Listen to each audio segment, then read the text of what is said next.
It's 8 minutes after 7 o'clock here on this Wednesday morning. We start the day under partly cloudy skies in Clinton. It's 41 degrees, and it feels like 33 outside. Information that makes a difference. Here's your regional weather. Today, cloudy skies and breezy, highs in the mid-50s, a south wind at 15 to 20 miles an hour, wind gusts today in excess of 35 miles an hour. Rain tonight, lows in the upper 30s, new rain between 1/10 and 1/4 of an inch. A gradual clearing on your Thanksgiving Day, but temperatures dropping into the lower 50s. Northwest winds on Thanksgiving Day at 10 to 20 miles an hour, wind gusts at 25 miles an hour. Thursday night clear, lows around 20 degrees. Friday sunny, highs in the upper 30s. Saturday partly sunny, highs in the upper 40s. And Sunday sunny, highs in the lower 40s. Across the area, partly cloudy skies as some clouds creep in from the west here this morning. Right now, 41 degrees in Bloomington, 42 in Heyworth. It's 39 in Leroy, 37 in Farmer City, 38 in Champaign, 37 in Monticello, 41 in Decatur, 39 degrees in Mount Pulaski, 42 in Lincoln, 43 in Springfield, and 40 degrees in Peoria. 41 degrees under partly cloudy skies to start the day. It feels like 33 degrees in Clinton. South winds at 15 to 20 miles an hour, 68% humidity, and 10 miles of visibility on this Wednesday morning. Get the latest in local weather at DeWittDailyNews.com. From Regional Radio, DeWittDailyNews.com, and the WHOW app. This is local information making a difference. Thanks for being with us here on this Wednesday morning. Coverage of news today is brought to you by Baum Chevrolet Buick in Clinton, your Silverado headquarters. Aviation in DeWitt County. It's a story that John Warner wants to tell. So he is partnering with the DeWitt County Museum to make it happen. On the WHOW Morning Show Tuesday, Director Joey Long told Regional Radio she is very excited about this exhibit and will need the public's help in making it happen. So this was actually John's idea. I think it's a great idea, and we are really looking forward to putting this together and unveiling it in June of 2022. The title of the exhibit is Prairie Flyers, A Century of Aviation in DeWitt County. Anyone who may have driven by the museum in the last few days may be curious about the big banner that we have out there holding the same words. So today we're here, we're going to tell people a little bit about the exhibit, what we plan to do with it, and how people can help us by sharing their stories and their artifacts. According to Warner, there is a long history of aviation in DeWitt County, and he wants to tell that story. He says from the airline hostesses to war veteran pilots or just airport workers, there are stories worth telling. Well, Seth, I've been a resident here in DeWitt County for most of my life and have been flying here for 35 years. And in the 35 years of being a pilot around DeWitt County, I've come to know a lot of remarkable people who are in some way or another connected to aviation, and interesting stories, interesting experiences. These have been pilots. These have been women who were airline stewardesses, people who worked in control towers at major airports, flyers who were corporate pilots, military pilots, one thing and another. And every time I hear these stories or meet these people, they're really, really fascinating kind of adventures. And if you're not in the aviation world, you don't know about these things.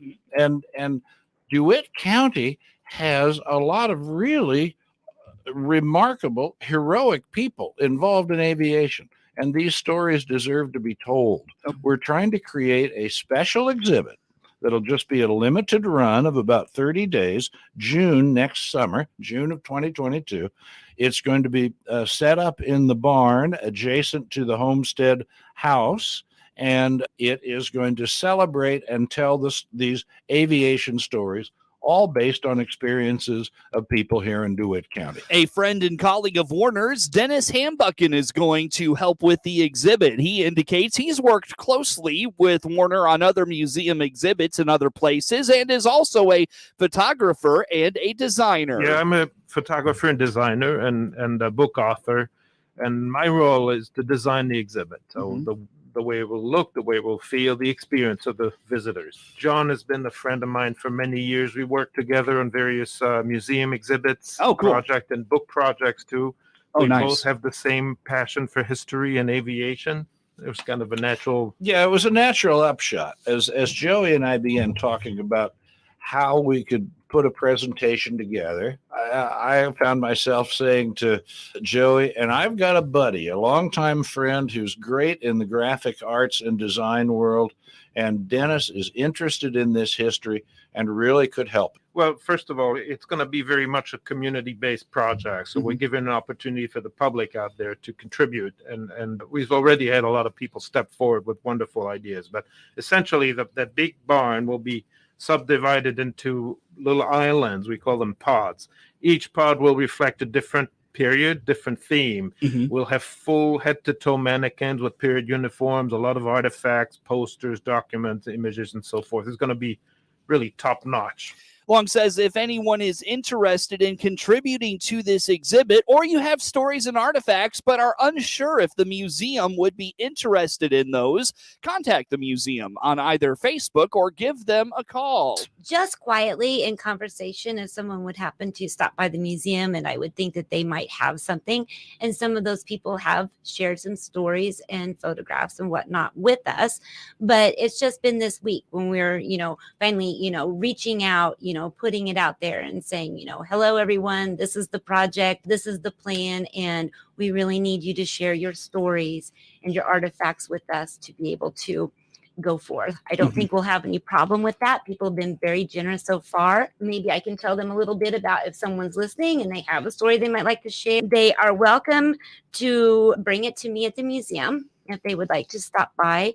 If they want to, sit and share a story, then maybe it would be best to call the museum and maybe we can appoint a time, set up an appointment, where we can dedicate a little more time to that. They're welcome to email us. They can do that, if they have a photograph or a story. We've also set up a Facebook page, and you can look for that. You can search it on Facebook under the exhibit's title. Again, that's Prairie Flyers, A Century of Aviation in DeWitt County.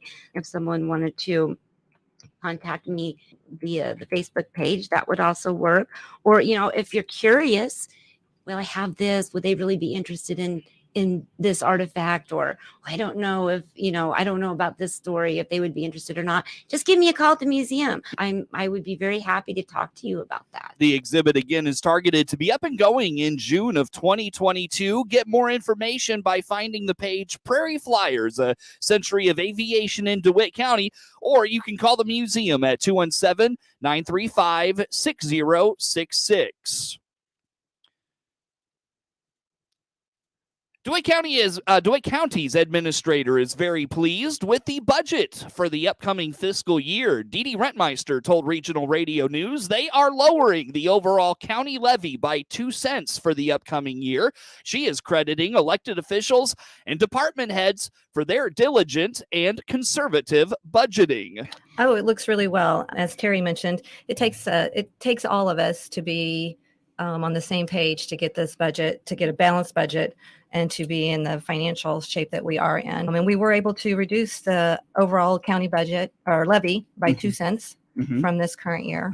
So I feel we're doing very well. Honestly, I don't feel that DeWitt County saw as significant an impact as other counties did. And I think a lot of that is due to our department heads and the budget that we did have. Our department heads and elected officials are great. We don't spend money if we don't have to spend money. Right. So I don't think it really impacted us quite as much as other counties. For DeWitt County, Rentmeister explains the county relies heavily on local tax dollars and other contracts like the hosting fee for the landfill. It depends on which levy you're looking at. The general corporate levy, which is the levy that pretty much operates all of your departments except for the highway. It normally has a 27-cent levy, tax levy. So most of the money that operates that is coming from your fines and fees. That sales tax goes as part of the corporate.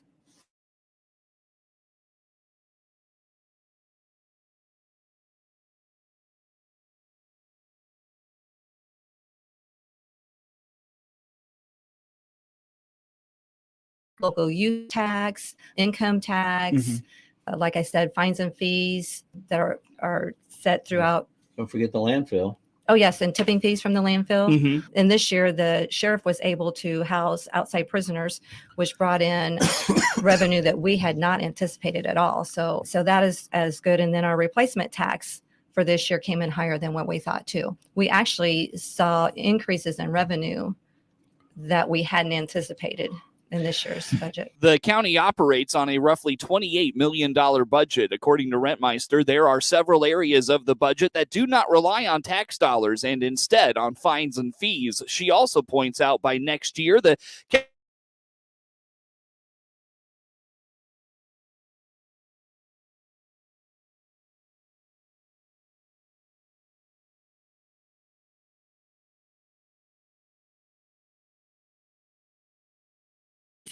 that has increased.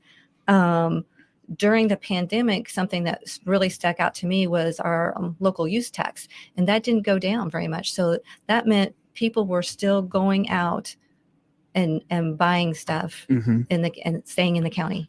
Well, and this would include all of our budgets, which we have a lot more budgets that don't rely on a tax. We refer them as automation, but there are fees that are collected and by statute that have to be for specific purposes. So those have their own separate budgets. And then this year's budget does include the ARPA money that has been allocated to the county, which by next year, the county will have received $3 million of that. So the expenditure budget is $28,354,190.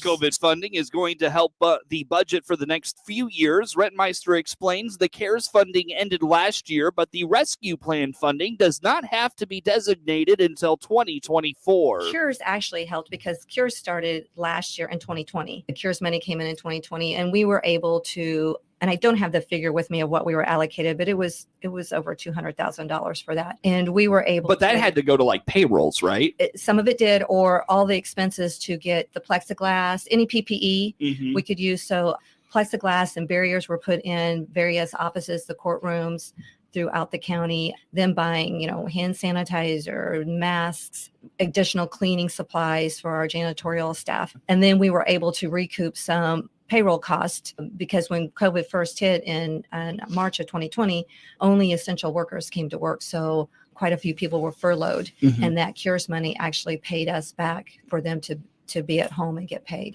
Well, the CURES money is going to end December of this year. So that's the ARPA money. We have to have it either spent or allocated by 2024. So we have time to figure out what's the best way to spend that money, the guidelines that the Treasury is giving us. Rentmeister again reiterated her appreciation to elected officials and department heads for being conservative in their budgeting. The lack of communication from government officials regarding COVID is starting to frustrate local school leaders to the point some are exploring self-established metrics to unmask children and start to return to a completely normal school setting. Administrators across the state have admitted the only thing different about this year has been the masks and the fact there are still some distancing precautions, but that is impacting group work, a critical piece to 21st century learning. Dr. Lisa Taylor is the superintendent of Hayworth Schools and says they are now exploring their own exit strategy. Sure. I think, from the beginning of this, once we adjusted, schools were shut down temporarily, but once we adjusted, and then since then, it's really been weighing the risk. Obviously, student and staff safety is our priority, but there's risk too associated with academic loss, right? Mental health impact, lack of socialization for kids. You're seeing in a lot of districts, most recently, I've seen a lot of emails and a lot of data about increased behavior issues, right? So misbehavior at school. And so as a board, you're always kind of weighing those risks and trying to decide what's best for your community. And so what we really did is we had an initial conversation about we're not sure when there's going to be metrics from IDPH to reduce mitigations, right? And we would like to have something clear to share with our staff and families, right? And if IDPH provides it, normally you go right along, but there's nothing, right? So at what level do masks come off? At what level can kids work in small groups again? At what level can kids play sports without masks, right? And so really trying to have some initial conversations about what that data should look like. So I'm more in the research phase. There are some school districts out there with plans already, but I'm kind of collecting the research, and we'll share back at the December board meeting is this is what I'm finding. Do we think these will fit for us? And if so, then we would bring it back for the board to approve the plan and communicate with the public, what we will do when. According to Dr. Taylor, the goal would be to break down the exit strategy as close to building level and then grade level as possible. After that, she indicates the goal would be to keep as many kids in school as possible. When we started all of this, right, all mitigations were one size fits all. But even recently, as we've had an outbreak, right, and we've had to quarantine, we've only shut down specific grades impacted. So I don't think there's a one size fits all for a district either. It is difficult in a smaller district with only 2 buildings because I usually have siblings in both, right? So my metrics are pretty common between my buildings. But if it's a unique situation, and like we had with the elementary, we kept them on remote learning longer than we did the junior high school on remote learning during our last outbreak because we only had like 10 kids in the whole junior high and high school out. So why have those kids at home when we don't have anything to justify that? And there's an important part of being at school too. So I think breaking it down as far as you can, and as long as you can manage tracking the data that way is a good approach. So we are currently conducting shield testing with our staff that are not vaccinated for the weekly requirement for testing, right? And so that when you offer it for your staff, because there's not a testing center in Hayworth, that's why we really went that. We have less than 15 people, but when you do that, you have to expand it to your students eventually anyways. So that is part of our plan, and we've communicated that with families. And if they don't want to participate, they don't have to, right? That's your choice. But for those who do, I think that's just another layer of mitigation that you use in determining what level of risk exists in your building. Dr. Taylor calls it the professional responsibility to come up with a plan because anxiety is growing among the staff, kids, and in the community. She says if experts were offering a plan of action, they would likely go along with that. But as of now, there is none.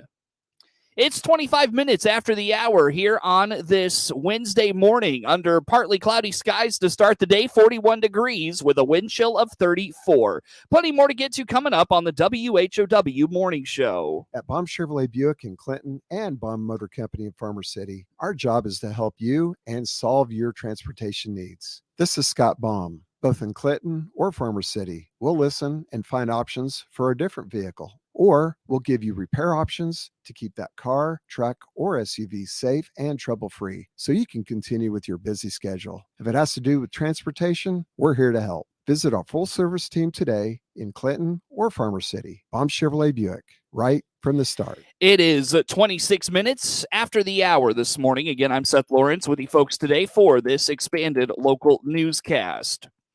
The Illinois House Republican lawmakers are proposing a relief package to help combat rising inflation.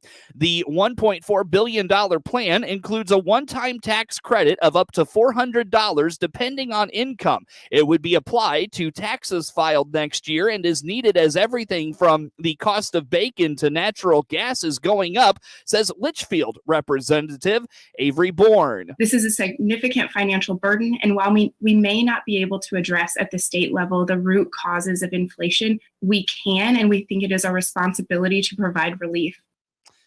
It would be applied when you file taxes in the spring, says Representative Tom Demmer of Dixon. $400 won't make all the problems go away, but it could have a positive impact. It could be an extra week or two of groceries. It could be an extra few utility bills. It could be the difference between being able to buy new shoes or a new winter coat for your kids. The GOP says this would be paid for with federal COVID relief money and hopes the proposal is approved when the legislature returns to Springfield in January. Prices at the pump are on the decline as a recent report details the lack of travel this Thanksgiving holiday. According to a new study by Gas Buddy, only 32% of Americans plan to travel for Thanksgiving this year. That's a decline from 35% of last year's travelers. Patrick DeHaan with the head of petroleum at Gas Buddy weighed in. I think there's a lot of motorists that have been frustrated over the rise in gas prices. In fact, this Thanksgiving holiday, gas prices are likely to be just a few cents away from the highest they've ever been on a Thanksgiving before. Prices are starting to inch down just slightly, but still, the national average at $3.40 a gallon is just 4 cents away from reaching the highest level, which occurred back in 2012 over the holiday when the national average was $3.44 a gallon. The recent report also details how 75% of Americans say COVID has had no impact on their holiday plans this year. Monday, the average price per gallon stood at $3.51 in Illinois. State and local police are boosting patrols for the Thanksgiving holiday. This is one of the busiest travel times of the year, so extra police, special details, and roadside safety checks will be deployed, says Illinois Department of Transportation spokesperson Paul Wappel. They're joining together, so everybody makes it to Thanksgiving, their destination safely. They're going to do their best in keeping impaired drivers off the road, and we want to remind everybody to encourage them to use your seatbelt. It's the law, of course. It's also your best defense in a crash. Police will be on the lookout for drunk drivers, speeders, those not wearing a seatbelt, distracted drivers, and more. There'll be more patrols out, more state troopers out, more local law enforcement officials out patrolling the roads and highways and make sure everybody gets from point A to point B safely. As of November 12th, 1,090 people have died on Illinois roads this year. That's an increase over last year. It is 29 minutes after the hour here on this Wednesday morning. Under partly cloudy skies, it's 41 degrees, and it feels like 34 degrees outside. Coverage of news today is brought to you by Baum Chevrolet Buick in Clinton, your Silverado headquarters. Get news anytime from your computer or mobile device at DeWittDailyNews.com.